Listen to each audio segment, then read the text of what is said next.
Hi, João. How are you doing? How is your day doing so far? Jose is doing great. What about you? I'm doing great as well. Thanks for asking. So I'm Jose, as you know. I'm tech lead at Turing, and so today I'll be your technical screener. Okay. During this interview, I will ask you a few questions about your tech stack, regarding your tech stack. Okay.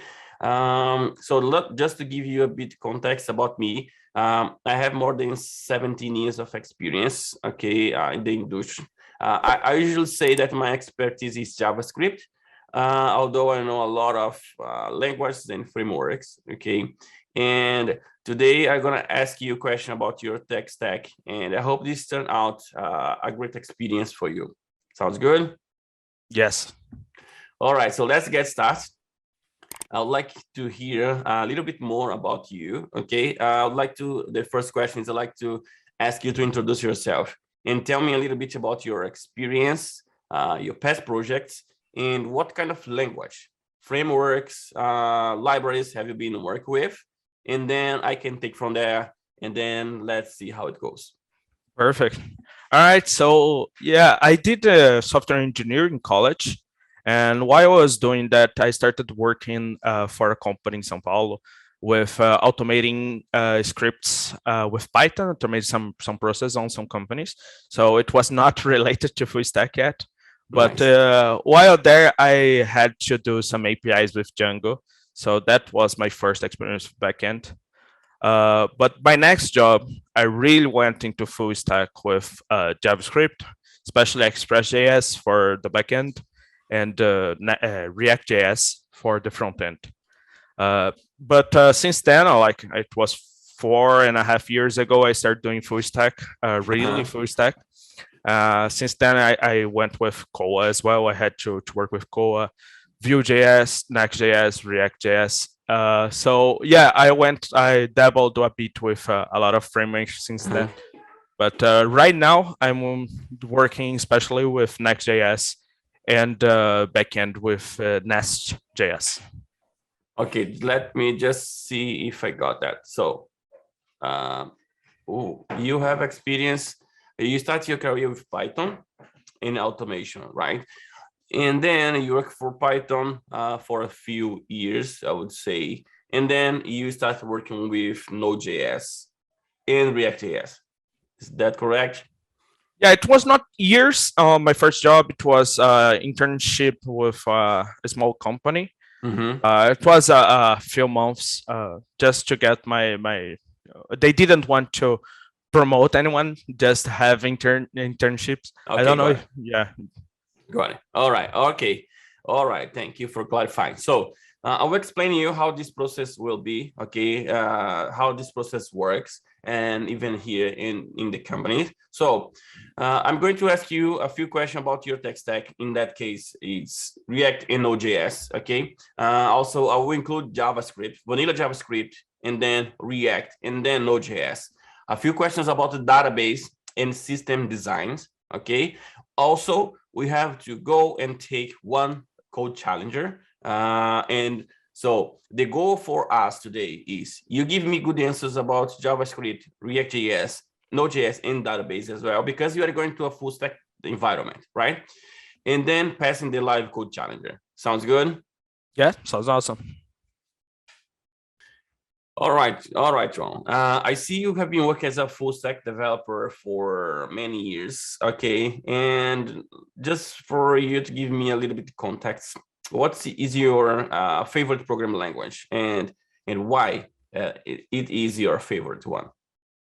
Yeah, I have to say JavaScript, especially because nowadays we can do almost anything with JavaScript scripting, front-end development, back-end development, and yeah, with some frameworks you can do native apps and not especially native, but you can do hybrid apps and with Electron as well for like machines. And yeah, it sounds awesome for a developer to know one language and can do almost anything.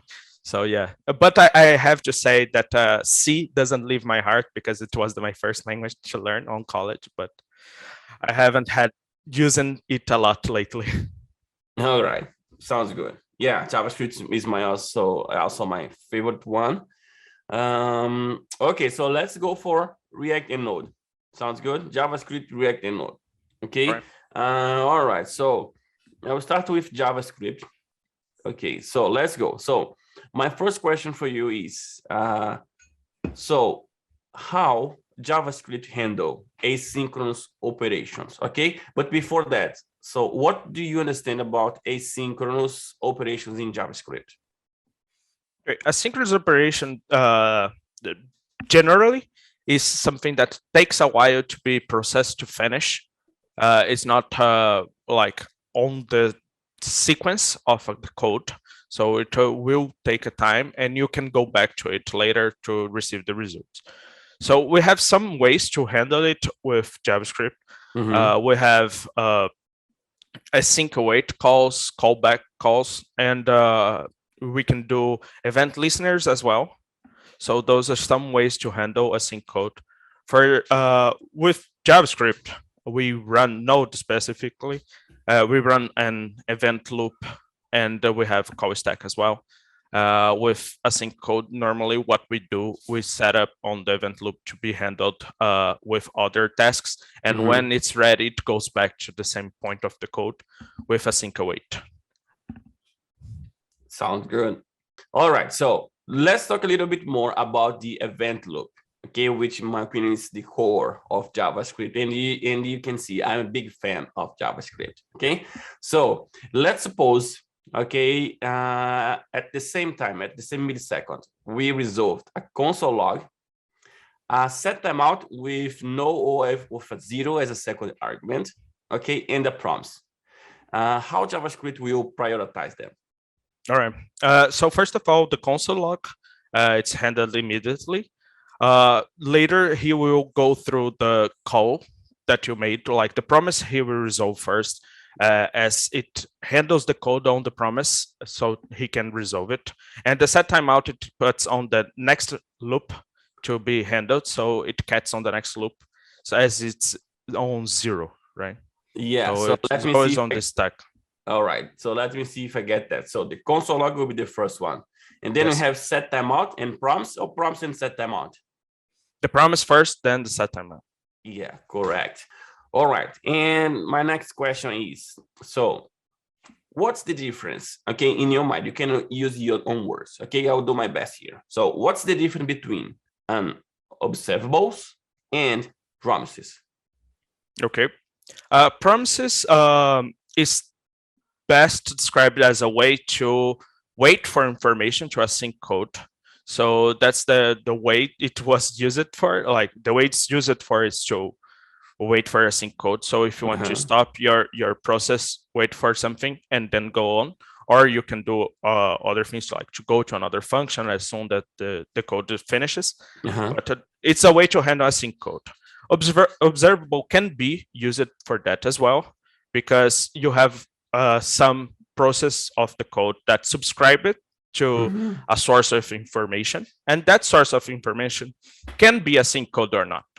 But as soon that he sends information, everybody that's subscribed to that source of information will receive that code, and we will handle it the way they want. Yeah. And also for observables, you can subscribe and unsubscribe. Yes. Yeah, sure. Correct. Okay. Thanks for answering me questions about JavaScript. Let's move for React.js now. Okay, then Node.js, and then database, and then we go to a code challenger. So regarding React.js, so you mentioned in the beginning that you have experience with class components, and then now with React hooks. Okay, so in your understanding, so how would you explain me what are the difference between work with React.js before hooks with class-based components, and work with React.js now after React components? Something like Angular version 1 and 2 plus. So in your understanding, what's the difference between that? Yeah, I don't have a lot of experience with Angular, but I know that a lot of people talk about version 1 being a hassle and version 2 being much better, much more useful. And I think React has that same way. Like, I think React was very useful with class for that time, We had like, it was something that a lot of developers liked it a lot, and I like it as well because it was much better than doing everything HTML, CSS, and JavaScript. But it was some monsters of components for anything, and it was hard to, not hard, but a lot of boil code just to manage some states. And yeah, we didn't have that reusability of code for a lot of components. Right now with hooks and functional components, first of all, much smaller code for the same thing. So, and hooks you can spread throughout the whole project with the same hooks, or like you can use custom hooks as well. And that makes reusability of hooks for a lot of components very much easier than before. And yeah, that's something that like makes me smile more, makes me happier with the current state of React than it was before.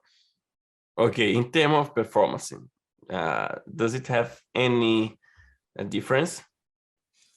I think nowadays you are more free to do some stuff. So that means that you can screw it as well than before, because with classes, it was more rigid, the code, more opinionated, if I can say so. But nowadays, as you have this freedom, you have freedom to improve your code more. So we have hooks, some ways to improve with the hooks, the way that your component can be or cannot be updated or something like that. So you can improve your much more the performance of your code than before, and it's much faster. Yeah, especially because we had a lot of classes that had to re-render the whole component just because one state changed, and nowadays we can select what can like good more point. Yeah, good point. So what do you understand about the React virtual DOM, the React virtual DOM? How does it work? So the virtual DOM is the way that React interprets your components. It creates like a page before rendering on the page itself. So it's similar to what you're seeing on the page, but what React keep track of your current website view. Because when it updates something, it checks if the virtual DOM, that is the rendered page from the components, is different from what's currently on the page. So if there's a change in there, it updates the current page.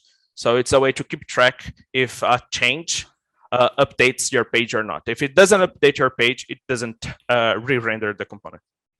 Makes sense. All right. So what kind of tools for global state management are you familiar with React.js?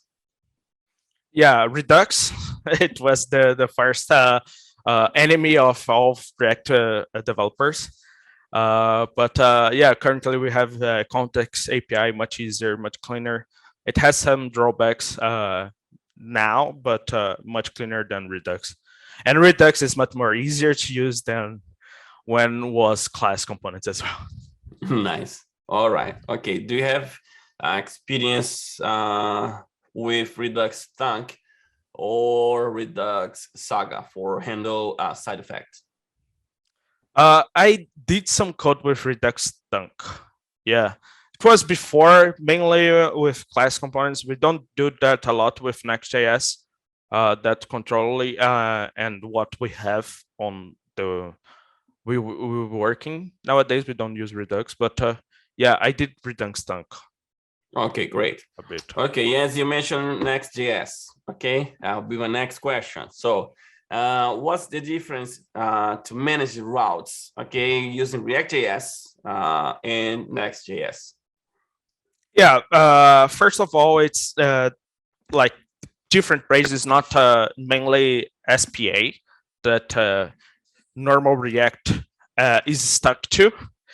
We have routes. We can have routes with Next.js.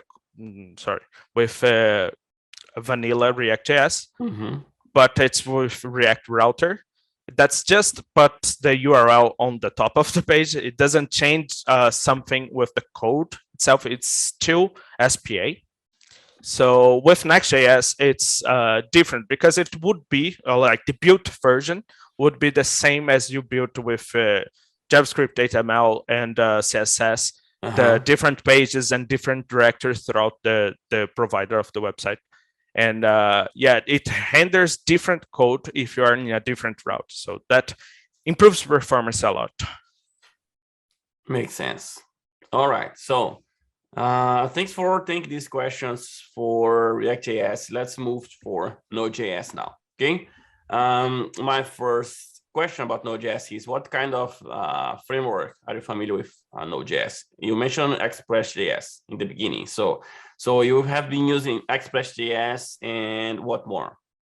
Currently, I'm using Nest.js, but I also use it Koa. So those are the three backend frameworks that I use throughout my work career.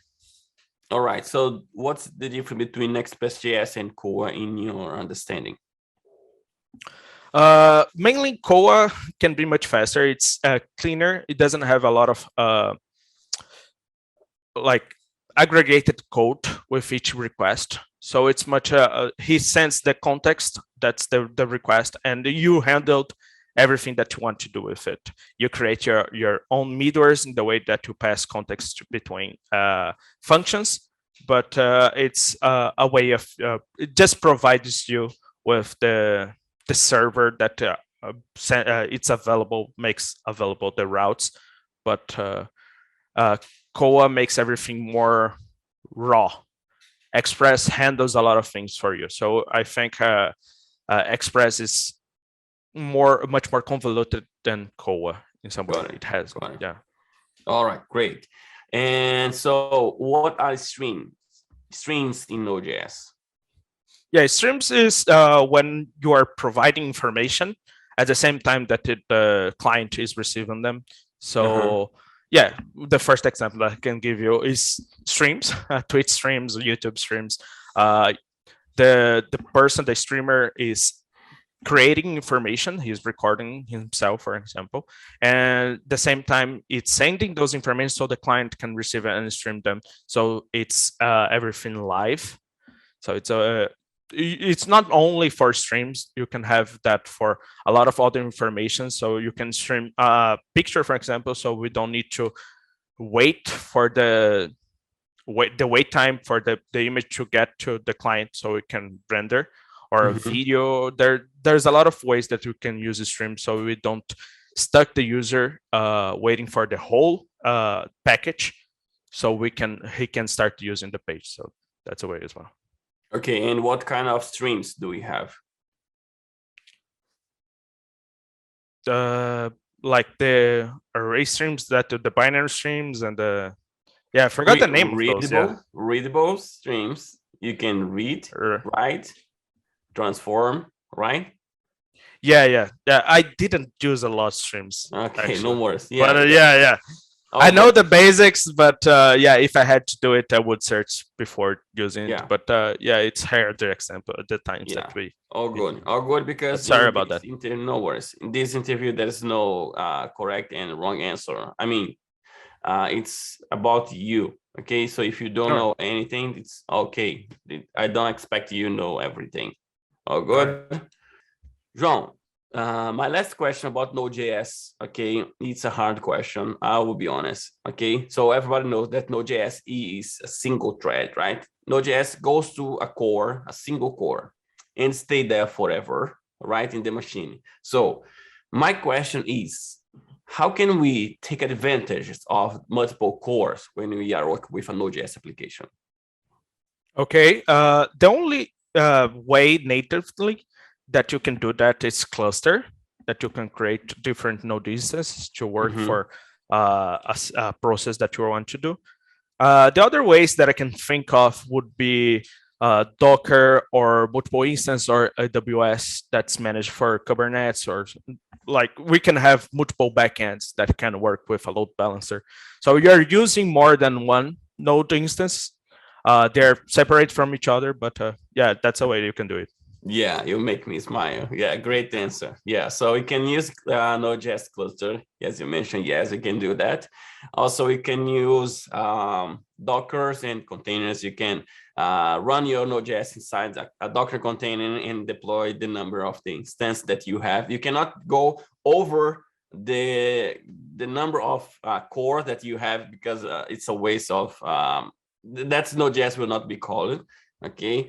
Also, you mentioned Node.js. Oh, you mentioned AWS, Azure. Yes, for sure, we can do that. So, thanks for this. Let's go for database questions. Okay. So, what kind of database are you familiar with? I worked with MariaDB, MySQL, NoSQL as well, Oracle. Yeah, some of them, but yeah, those. Got it. So, MySQL. I mean, mainly you work with all database, right? SQL database and NoSQL database. Yeah, right? yeah.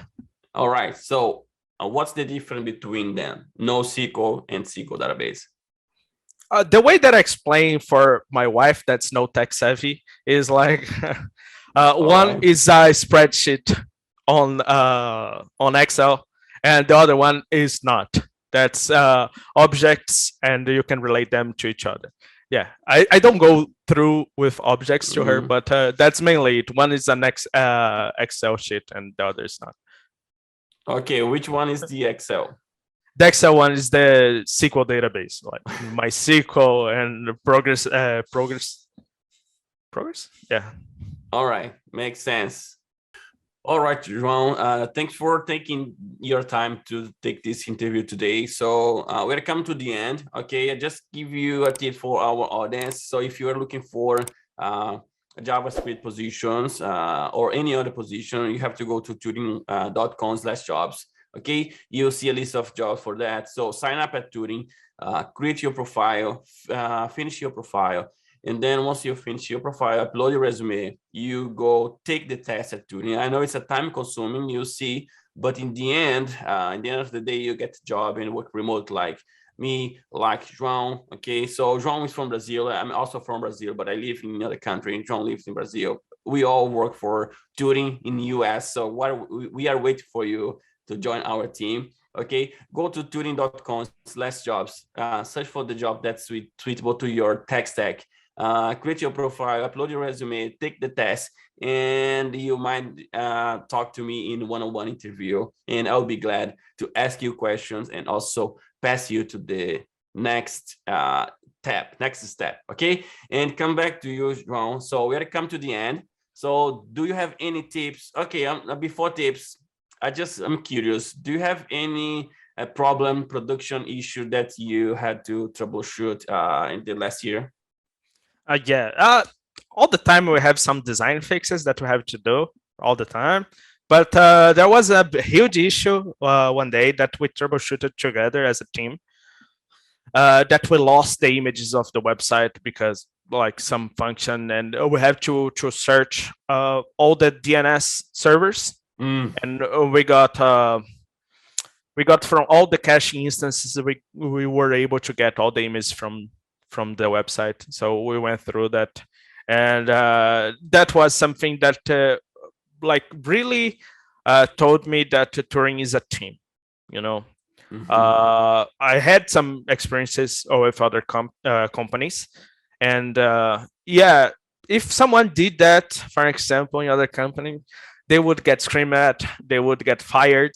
So that's something that nice to hear. It's a lot different. Yeah. Okay, nice to hear. Okay, so as I have been asked a lot of questions about Turing. Okay, so let me ask you a few questions, not regarding to this interview anymore. Okay, you are good. So if you are, so now I have to go to Live Code Challenger.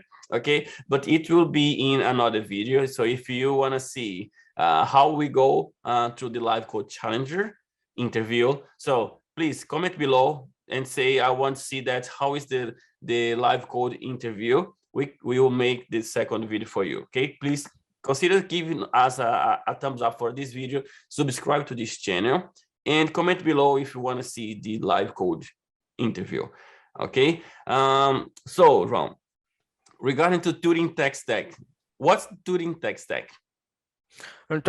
Right now, sorry. Right now we work with Nest mainly, and we have as well something that I haven't worked before, but the CMS as well that provides us all the content of the website itself. So it's very nice to work with those and GraphQL to talk to the CMS. Oh, nice. Okay, John, so we are come to the end of this meeting. So first of all, I'd like to thank you for attending this meeting today. Okay, attend this, take your time to take this interview with me.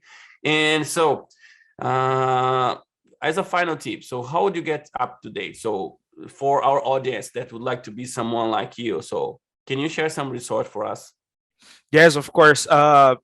YouTube, and we have a blog as well. Turing.com/blog that has a lot of updates on technologies and some resources that you want to do to have as a developer.